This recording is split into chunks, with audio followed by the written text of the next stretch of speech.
السلام عليكم ورحمة الله وبركاته. بسم الله الرحمن الرحيم، والصلاة والسلام على رسول الله صلى الله عليه وسلم. عايز أوصل لكم حال الناس دلوقتي الفقيرة. أنا أعرف واحد صاحبي بيقول لي أمه بتقول له إحنا عايزين نوفر شوية.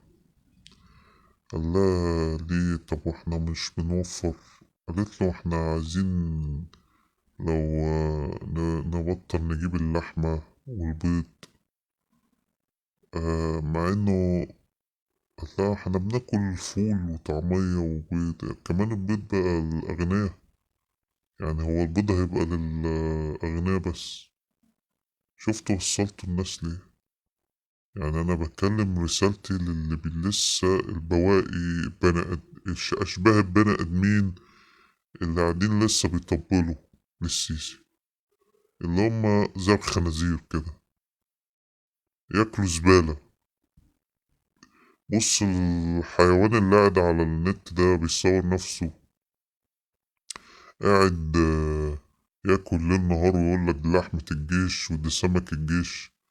عامل زي الخنزير، والركوش شكله لابس حلو وملمع شعره زي النسوان، وقاعد وراه التكييف مشغله في عز الشتا.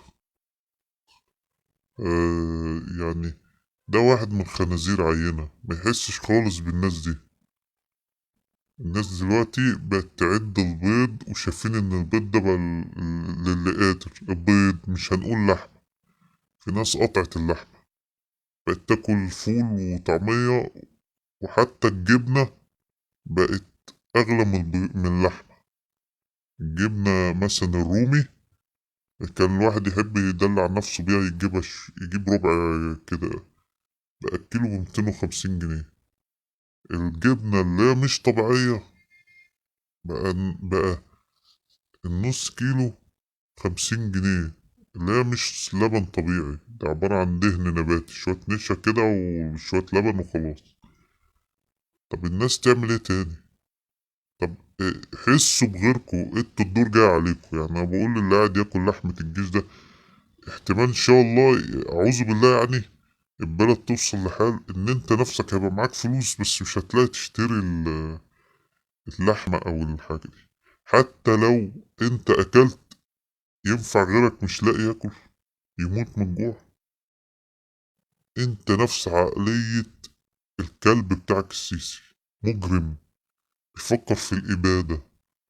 كل من هو ما مش عاجبه يبيده ويموته. يبقى انتوا متزعلوش لما نيجي نحاسبكوا بقى، نعمل فيكوا زي ما عملتوا فينا. حسبنا الله ونعم الوكيل.